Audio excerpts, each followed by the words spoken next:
The Montauk Project is the real-life inspiration behind Stranger Things.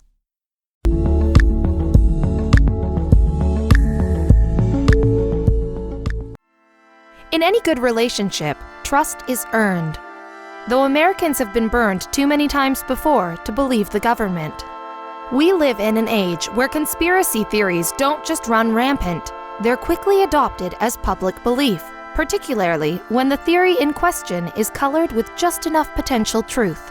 One such shot in the dark is the fantastical story of the Montauk Project. It has all the ingredients of the juiciest conspiracy theories: kidnapping, drugs, and above all, the supernatural. Many believers are marred with questionable pasts, but it's hard to ignore the hushed-up way the government explained what happened. There were more than whispers that something fishy was going down on Long Island in the early 1980s. Camp Hero, once an active U.S. military base, was said to be useless and ready for sale. Yet others claimed it was the center of total chaos. The Smoking Gun was a self-published book by a man who claimed to witness many misdeeds and supernatural happenings there. Some claim Preston B. Nichols' book, The Montauk Project: Experiments in Time, is science fiction. Over time, though, supporters started to surface.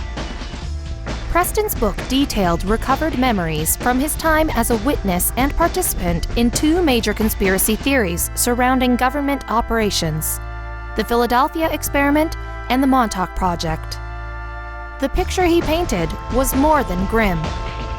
The supposed goings-on at Camp Hero included kidnapping and torturing subjects to test the powers of mind. Using various psychological control methods and telepathic techniques, ruthless scientists opened portals in space and time. If the story in Preston's book were true, the truth would blow the public's perception of the government to smithereens. Still, it was largely considered another sci-fi story stoked by conspiracy theorists until a movie brought up someone else's buried memories. Al Bielek watched the movie The Philadelphia Experiment and felt an eerie wave of déjà vu. He was too compelled to tap into his psyche and revisit some of the haunting memories that were deeply suppressed. With the floodgates of his mind open, Al remembered that he was involved in the Philadelphia experiment, but that wasn't all. He recalled details of the Montauk Project too. In fact, watching the film triggered an identity crisis. He realized Al wasn't actually his name. The deeper he dug into these recollections, the more blocked-out information rushed to the surface. He believed his real name was Edward Cameron. His convenient forgetting of all of this absurd information was thanks to the CIA's mind control MK Ultra tactics. As for the Philadelphia experiment, Ed was there. He and his brother Duncan were crewmates on the fateful ship Eldridge, when it supposedly vanished into space and time in 1943. The brothers were transported into the future onto the grounds of Camp Hero in Montauk. Ed and Duncan became darlings of the conspiracy theorists' community, though, frankly, their ideas were largely discounted for how heavily the narrative inflated their egos. Nevertheless, they stood firm in their beliefs that they were instrumental in the Montauk Project experiments. Fitting snugly like a puzzle with Preston Nichols' book description, Ed purported that he and Duncan helped create the Montauk chair. Not so different from the X-Men Cerebro, it was a device that helped psychics enhance their abilities via electromagnetism, which was the key to the entire project. In the bowels of the locked-down Camp Hero facilities, psychics like Duncan would sit in the Montauk chair and use their abilities for a variety of outlandish experiments beyond the bounds of reality. These stories became the basis for the Netflix show Stranger Things. The creators of the series, Matt and Russ Duffer, used Preston Nichols' book as a blueprint for their story. Originally, they set the story in Long Island, near Camp Hero, but had to swap the location to Indiana in the face of a plagiarized lawsuit. Fans of the show know Eleven, a psychic child, opened a portal to another dimension during a secret experiment of the mind. She was kidnapped and groomed as a lab subject, which is the rumored method of how they obtained subjects for the Montauk Project. In his book, Preston Nichols referred to these children as the Montauk Boys. He insisted that children were taken from their troubled homes, the youngest only 4 years old, and conditioned through beatings, severe temperature fluctuations, and even LSD. These allegations were supported by a man who identified himself as one of the Montauk boys.